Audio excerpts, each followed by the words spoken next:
Hello friends. तो आज इस वीडियो में हम लोग CDP का 30 क्वेश्चन फिर से करेंगे और देखेंगे कि हमारा कितना प्रिपरेशन हुआ है।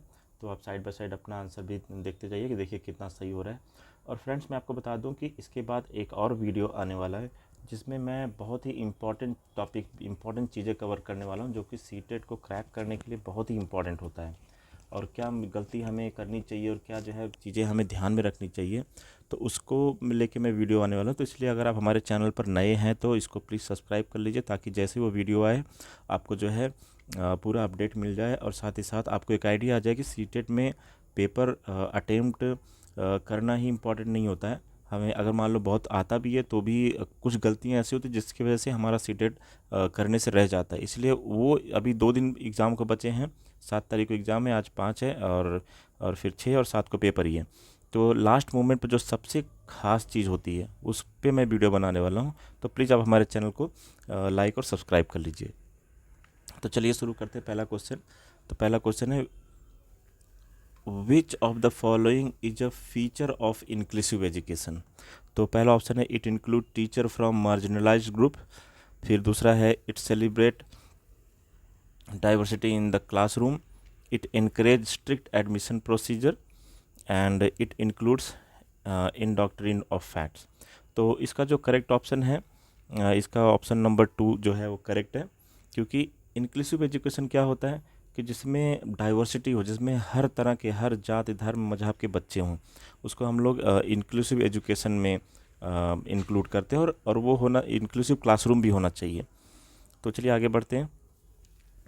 क्वेश्चन नंबर 2 है, Which of the following factor has been emphasized by Vygotsky in significance of the role played।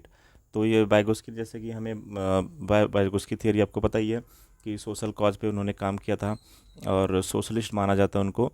तो इसमें जो है इसका जो करेक्ट आंसर होगा पहला ही है, सोशल होगा। हेरिडिटी बिल्कुल नहीं होगा, मोरल बिल्कुल नहीं होगा, फिजिकल बिल्कुल नहीं होगा। तो चलिए नेक्स्ट क्वेश्चन की तरफ बढ़ते हैं। जल्दी जल्दी कवर करेंगे, एक रिविजन फटाफट कर लेंगे।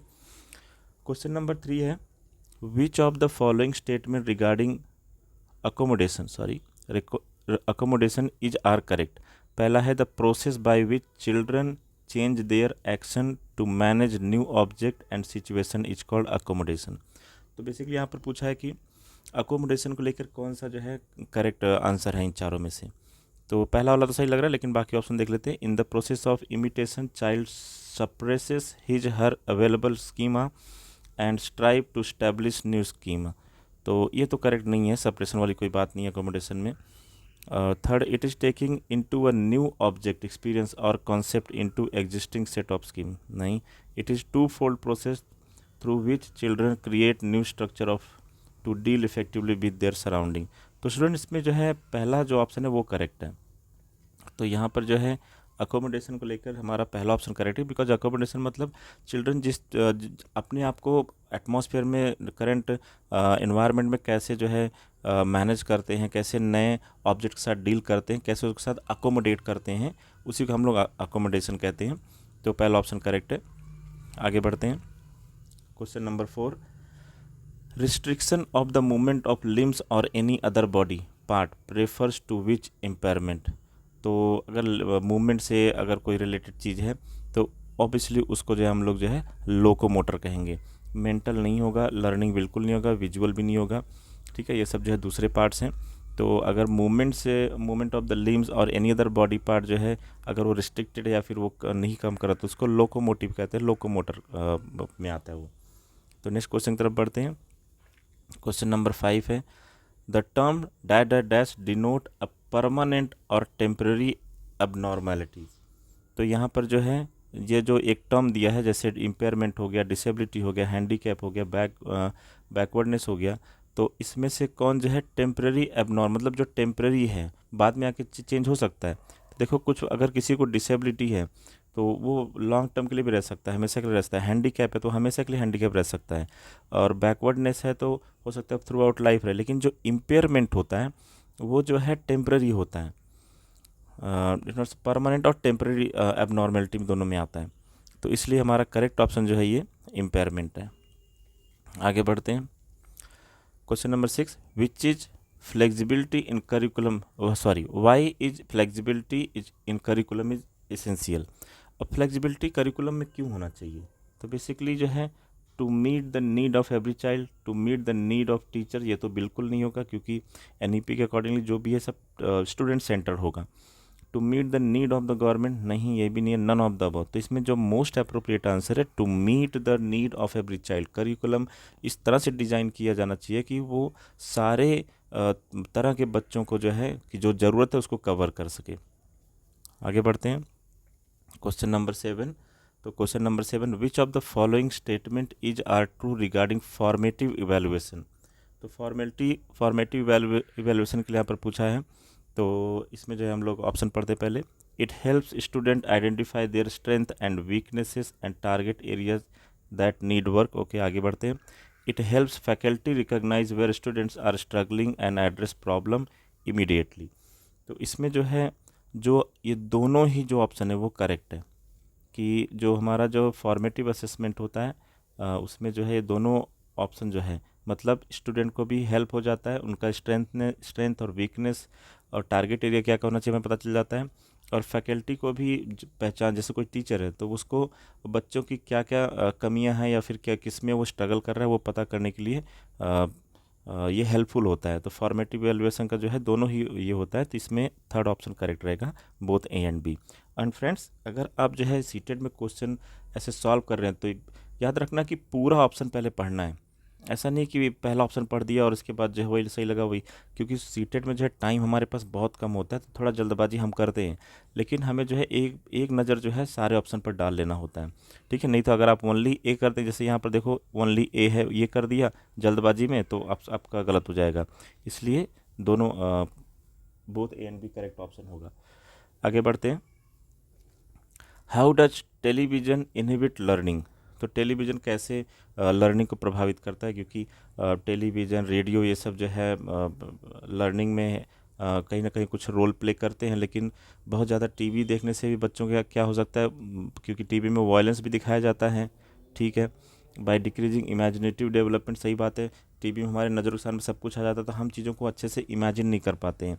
बाय लेस इंटरेक्टिव और कम्युनिकेशन, टीवी में जो है आप सिर्फ वन साइडेड कम्युनिकेशन होता है, आप बस देख सकते हो, वीडियो देख सकते हो, स्पीच सुन सकते हो, लेकिन टू साइड नहीं होता है। तो ये तीनों ऑप्शन करेक्ट है, इसलिए जो है ऑल ऑफ द अबव यहाँ पर जो है हमारा करेक्ट ऑप्शन होगा। आगे बढ़ते हैं। The profoundly gifted children the profoundly gifted children have IQ level. तो यहाँ पर आईक्यू लेवल पूछा है। तो जो गिफ्टेड चिल्ड्रन होते हैं, प्रोफाउंडली जो गिफ्टेड होते हैं, उनका आईक्यू लेवल हमेशा 160 से ऊपर होता है। तो ये हमारा करेक्ट ऑप्शन ऑप्शन नंबर 4 है। क्वेश्चन नंबर 10 देखते हैं। Practical, spatial, mechanical and physical skill come under which ability? Number 1 है परफॉर्मिंग, दूसरा साइकोमोटर, तीसरा विजुअल है, और इसके बाद जो है नॉन ऑफ द अबव। तो यहाँ पर देखो प्रैक्टिकल पूछा है, स्पेशियल और मैकेनिकल और फिजिकल पूछा है। ठीक है, तो ये जो आता है बेसिकली ये साइकोमोटर में आता है। ठीक है, विजुअल में नहीं आएगा, परफॉर्मिंग में नहीं आएगा। ये जो चीज़ें यहाँ पर लिखी हुई हैं प्रैक्टिकल, मैकेनिकल, फिजिकल स्किल, ये जो है साइकोमोटर में आता है। आगे बढ़ते हैं। Question number 11। तो यहाँ पर children with dash and above are considered to be gifted. यहाँ पर फिर बोला they display a thirst of knowledge and the ability to transfer information from one topic to another topic. तो यहाँ पर फिलिंग द ब्लैंक्स पूछा है। तो यहाँ पर जो करेक्ट ऑप्शन है वो हमें ढूंढना है। तो यहाँ पर अब देखो यहाँ पर क्या दिया है, thirsty of knowledge and ability to transfer information from one topic to another, मतलब उनके अंदर रिकॉल करने की भी कैपेसिटी बहुत अच्छी होती है। तो ऐसे केस में जो है स्ट्रेंथ तो नहीं होगा, ये ऑप्शन थोड़ा सा करेक्ट लग रहा है, लेकिन स्ट्रेंथ नहीं है, क्योंकि यहाँ पर बोला कि एबिलिटी टू ट्रांसफ़र इन्फॉर्मेशन। अगर आप इन्फॉर्मेशन कब ट्रांसफ़र कर पाओगे, जब आपका जो है मेमोरी स्ट्रांग रहेगा। तो इसीलिए यहाँ पर जो करेक्ट ऑप्शन है वो हो जाएगा IQ of 140 and excellent memory. Excellent memory से आप करेक्ट जज कर पाओगे। तो आप देखो, आप इसको फिलिंग द ब्लैंक्स करके देखते हैं। Student with IQ 140 the above are considered to be gifted. They display a thirst of knowledge, excellent memory and ability to transfer from one topic to another. तो ये सही सुटेबल बैठ रहा है, तो ऑप्शन नंबर 2 आपका क्या होगा, करेक्ट हो जाएगा. क्वेश्चन नंबर 12 देखते हैं. Which is the first stage in the learning of child. तो बच्चा कब जो है सबसे पहले सीखना शुरू करता है, टीचर से, स्कूल से, फैमिली से, फ्रेंड से. ऑब्वियसली टीचर से तब सीखेगा जब वो स्कूल जाएगा, और स्कूल जाएगा तो वो स्कूल से सीखेगा, अपने आसपास के बच्चों से सीखेगा. लेकिन सबसे पहले वो कहाँ सीखता है, फैमिली में सीखता है. तो यहाँ पर करेक्ट ऑप्शन जो होता है वो ऑप्शन नंबर 3 है. बच्चा बहुत कुछ अपने माँ बाप से, अपने ग्रैंड पेरेंट्स से सीख लेता है, और इसके बाद अपनी फैमिली मेम्बर से, अपने कजिन से सीख लेता है. इसके बाद स्कूल जाता है, स्कूल में तो सीखता ही है. तो चलिए आगे बढ़ते हैं. 13. विच of the following factor is responsible for learning. तो लर्निंग के लिए कौन कौन से फैक्टर इसमें रिस्पॉन्सिबल हैं.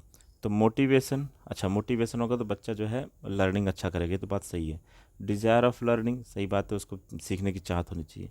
फिजिकल एंड मेंटल हेल्थ, हाँ ये भी सही है. अगर फिजिकल मेंटल हेल्थ नहीं रहेगा तो लर्निंग पर भी उसका इफेक्ट होता है. तो ऑल ऑफ दीज, तो इसमें correct option all of these होगा. चलिए आगे बढ़ते हैं.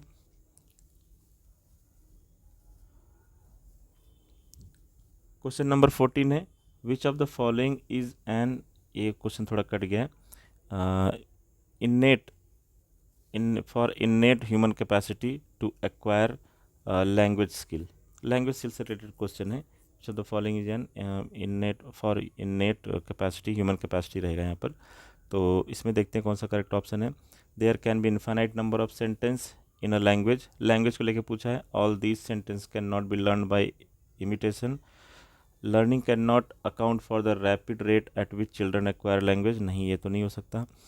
Children acquire language skill even though adult do not consistently correct their syntax. नहीं, सिंटेक्स तो करेक्ट करने की जरूरत पड़ती है. The stage of language development occur at about same as in most children even though different children experience very different environment. ये सही है. तो ऑप्शन नंबर 4 यहाँ पर सही है, क्योंकि हर बच्चा जो है लगभग सेम एज में वो लैंग्वेज सीख लेता है, और भले ही वो डिफरेंट डिफरेंट इन्वायरमेंट हो, चाहे कहीं का भी बच्चा हो. तो option number 4 is correct here. इनेट ability पे था ये. Question number 15. How can a student improve poor reading comprehension. तो पुअर रीडिंग कॉम्प्रिहेंशन को एक बच्चा जो है कैसे जो है इम्प्रूव कर सकता है. बाय रीडिंग अलाउड, नहीं. By going library regularly, library में जाएगा तो चुपचाप पढ़ेगा, तो उसमें पुअर रीडिंग उसका नहीं अच्छा होगा. अच्छा ठीक है. बाय लिसनिंग ऑडियो, इसमें तो लिसनिंग ऑडियो ठीक है. अच्छा एक चीज़ है कि ऑल ऑफ द अबव यहाँ पर है, तो ये करेक्ट ऑप्शन है. बिकॉज अगर ज़ोर ज़ोर से पढ़ेगा वो, तो सिर्फ एक्चुअली कॉम्प्रिहेंशन के लिए सिर्फ एक ही फैक्टर नहीं रिस्पॉन्सिबल होता है, कई फैक्टर होते हैं. तो इसमें जो है सारे फैक्टर करेक्ट हैं. तो ये अब इसका करेक्ट आंसर जो हो जाएगा वो होगा 4 वाला. आगे बढ़ते हैं. Question number 16. तो क्वेश्चन नंबर 16 पूछ रहा है which of the following cause individual difference. तो इंडिविजुअल डिफरेंस में मतलब हर चीज़, हर बच्चा अलग अलग है, वो किसकी वजह से होता है. तो नंबर 1 है हेरिडिटी, नंबर 2 है different family environment, both 1 and 2, only 2. तो जो इंडिविजुअल डिफरेंस होता है वो बेसिकली हेरिडिटी की वजह से होता है. So option 1 is correct.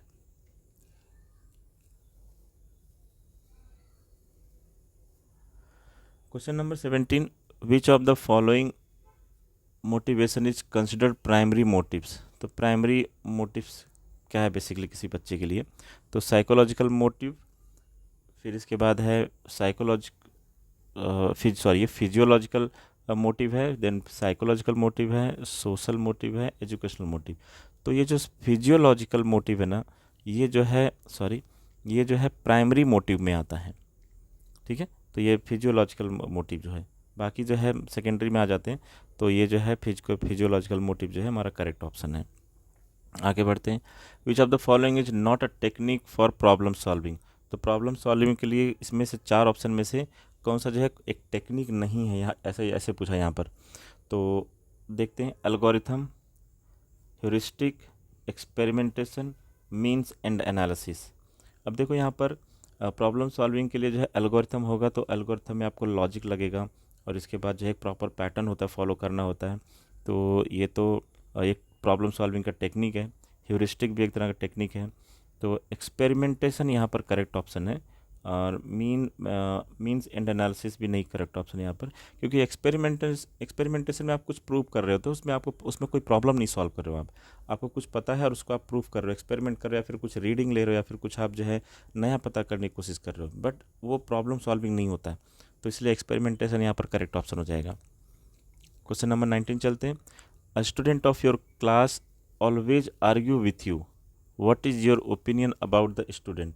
अगर कोई बच्चा आर्ग्यू कर रहा है तो बहुत सारे टीचर क्या होते हैं, चिढ़ जाते हैं, गुस्सा होते हैं और पसंद नहीं करते।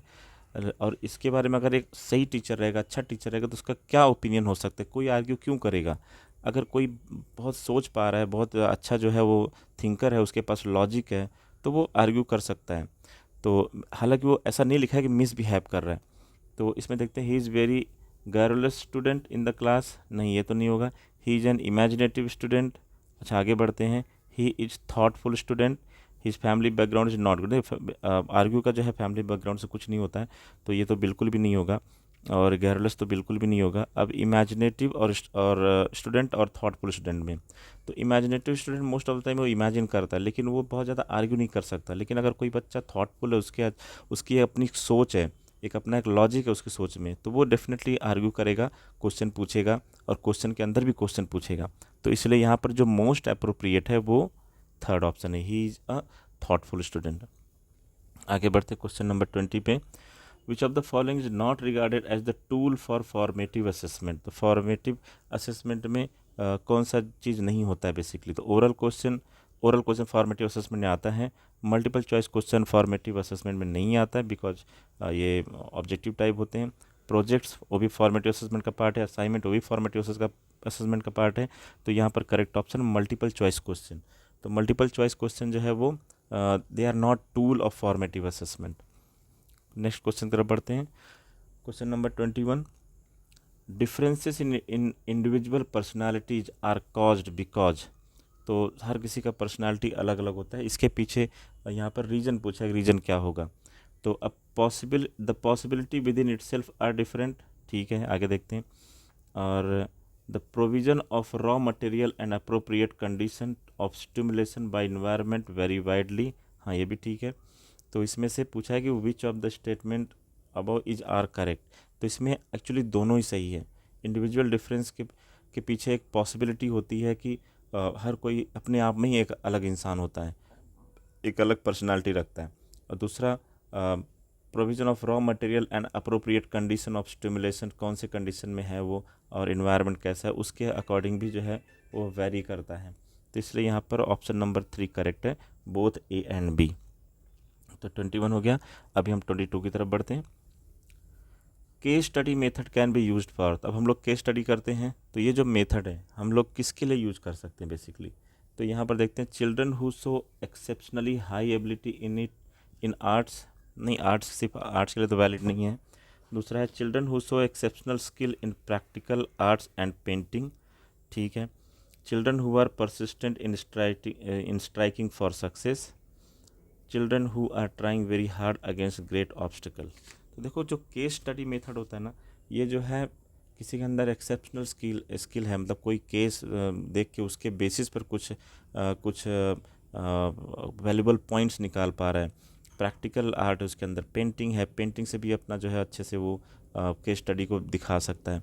तो बेसिकली यहाँ पर ऑप्शन नंबर 2 करेक्ट ऑप्शन है। केस स्टडी मेथड इन सब चीज़ों के लिए हम यूज कर सकते हैं। ऐसा ज़रूरी नहीं कि एक्सेप्शनली हाई एबिलिटी के लिए हो आर्ट्स में, ऐसा ज़रूरी नहीं है।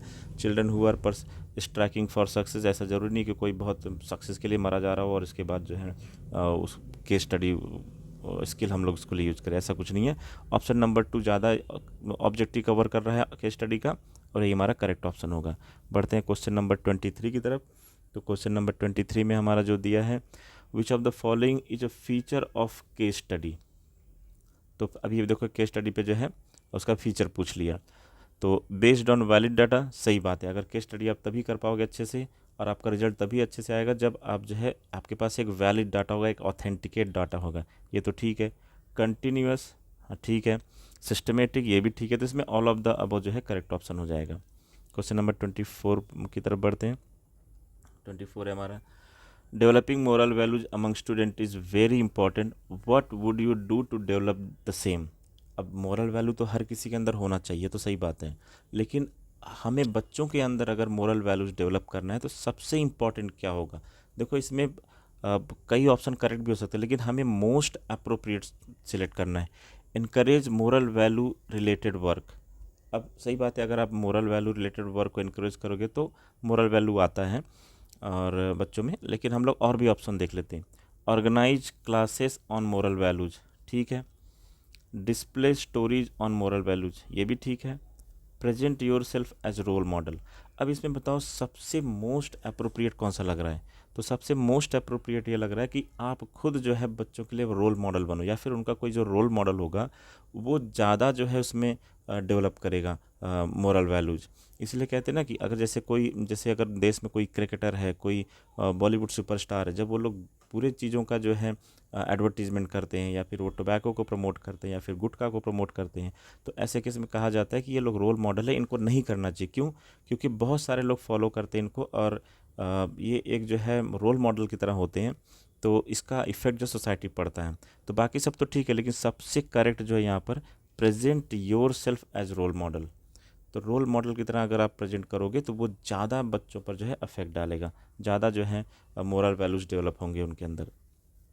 क्वेश्चन नंबर 5 तरफ बढ़ते हैं। Being a teacher your classroom behaviour should be good because.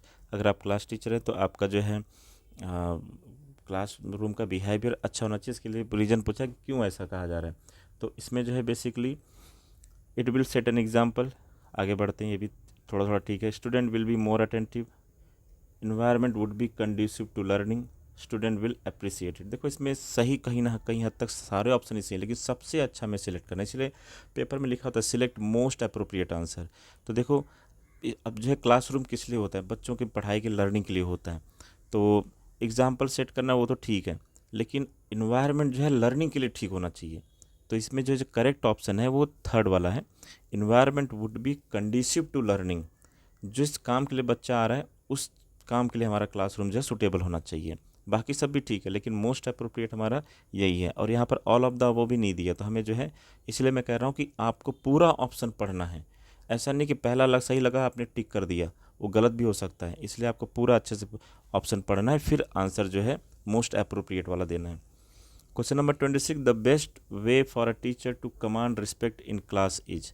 तो आप किस तरह से, सबसे अच्छा तरीका क्या हो सकता है बच्चों को इंस्ट्रक्शन देने का, बच्चों को कमांड देने का। तो यहाँ पर पूछा है using innovative practice, dictating of notes, ये तो नहीं होगा। Reading and explaining the text book, ये भी जो है प्रॉपर तरीका नहीं है कमांड देने का। और इसके बाद नॉट गिविंग होम असाइनमेंट, तो होम असाइनमेंट बच्चों को कुछ ना कुछ थोड़ा तो देना ही चाहिए। तो इसमें जो करेक्ट जो मोस्ट अप्रोप्रिएट है वो है यूजिंग इनोवेटिव प्रैक्टिस। ठीक है, मतलब आप कुछ जो है इनोवेटिव जो है तरीका निकालो बच्चों को कमांड देने के लिए, ठीक है, जिससे कि उन्हें कुछ नयापन लगे और कुछ नया सीखने को मिले। और बाकी ये सब तो जो है करेक्ट ऑप्शन नहीं है, मोस्ट पॉजिटिव इनोवेटिव ही था। 27, the main reason for non achievement of full literacy in India is.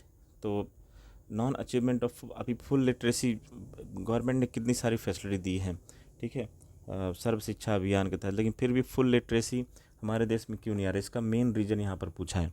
तो मेन रीज़न यहाँ पर देखो लैक ऑफ फंड, नहीं ये तो नहीं हो सकता। ये तो बहाना हो गया lack of fund. Incapability of utilisation of fund, नहीं ये भी पूरा प्रॉपर नहीं हो सकता है। Lack of suitable facilities, lack of will to achieve the goal. देखो विल पावर तो है जो है, मतलब सब हर कोई चाहता है कि पूरा इंडिया पढ़े। और लैक ऑफ फंड भी नहीं है, क्योंकि गवर्नमेंट ने हर जगह पे प्राइमरी स्कूल तो खोले ही हैं। इसके बाद जो है मोटिवेट करते रहते हैं, दुनिया भर के स्कॉलरशिप्स हैं। तो यहाँ पर जो है मेन चीज़ क्या है, यहाँ पर जो सबसे करेक्ट है वो है लैक ऑफ सुटेबल फैसिलिटीज़। ठीक है, अगर सुटेबल फैसिलिटीज़ रहेगा तब जो है वो बच्चा जो है तब सारे लोग पढ़ पाएंगे। बहुत सारे लोगों को फैसिलिटीज़ नहीं मिल पाती है इधर फ्रॉम गवर्नमेंट और फ्रॉम फैमिली। तो इसका जो है मोस्ट अप्रोप्रिएट आंसर है lack of suitable facility. Question number 28, तो 28 देखते हैं। Which of the following is a role of teacher in meeting the special need of children with liabilities vary from one disability to other? Identification of the children with disability in the classroom. तो यहाँ पर बोल रहा है कि इसमें जो है स्पेशल नीड जो बच्चे होते हैं, special need of children with liabilities vary from one disability to other. तो बेसिकली यहाँ पर identification of children with disability, ठीक है, removing architectural barrier wherever possible so that children with disability move independently, adaptation in evaluation for children with special need, okay, collaborating with medical and psychological personnel, social worker, parent and special teacher। देखो इसमें जो है ना, इसमें सारे option correct हैं कि जो स्पेशल जो बच्चों की खास ज़रूरतें होती हैं और जो डिसेबिलिटी से भी जुड़ी होती हैं, तो इसमें जितने भी ऑप्शन लिखे हैं सारे करेक्ट हैं और इसका जो करेक्ट ऑप्शन है ऑल ऑफ द अबव होगा। नेक्स्ट क्वेश्चन की तरफ बढ़ते हैं। Question number 29, under which article was the All India Council of Elementary Education established? तो ये 45 प्रीवियस पेपर में भी मैंने सॉल्व कराया था। तो ये जो क्वेश्चन नंबर 29 है इसका करेक्ट ऑप्शन 45 है। बहुत कॉमन क्वेश्चन है। और नेक्स्ट लास्ट क्वेश्चन की तरफ बढ़ते हैं। विच of the following is the most reasonable? अब सबसे ज़्यादा रीजनेबल इसमें से क्या लगता है वो आपको सिलेक्ट करना है। Teacher are capable of teaching, बहुत ज़्यादा रीजनेबल नहीं लग रहा है। टीचर आर बॉर्न, नहीं, ये तो कहने डायलॉग है, बस कहने की बात है, ज़रूरी नहीं है, लेकिन हमें जो है मोस्ट रीजनेबल सिलेक्ट करना है। Teacher motivate student to acquire knowledge, ये काफ़ी हद तक ठीक है, लेकिन लास्ट भी पढ़ लेते हैं। Interpretation of complex theory is very useful for development of thinking process in student. ज़रूरी नहीं कि कॉम्प्लेक्स थियरी आप जो है को इंटरप्रेट करो, उसको अच्छे से समझाओ तो ही थिंकिंग प्रोसेस डेवलप हो। छोटे छोटे चीज़ों से भी बच्चों के अंदर थिंकिंग प्रोसेस डेवलप किया जा सकता है। हालांकि ये ऑप्शन लेंदी है, बहुत सारे लोगों को यही लगेगा करेक्ट है, लेकिन करेक्ट ऑप्शन जो है ये ऑप्शन नंबर 3 है, teachers motivation student to acquire knowledge. और वह एक और बात फ्रेंड्स, अगर आप नए हमारे चैनल पर तो प्लीज़ सब्सक्राइब कर लीजिए, वीडियो को लाइक कीजिए, और कुछ अगर आपको कुछ और वीडियो चाहिए तो आप कमेंट कर सकते हैं। हालांकि बहुत ही इंपॉर्टेंट वीडियो इसके बाद मैं लेके आने वाला हूँ और जो कि आपके लिए बहुत हेल्पफुल होने वाला है सीटेट एग्ज़ाम क्रैक करने के लिए। तो फिलहाल और आप प्रैक्टिस कीजिए, पढ़ाई कीजिए। Thank you and please like and subscribe our channel. Thank you so much.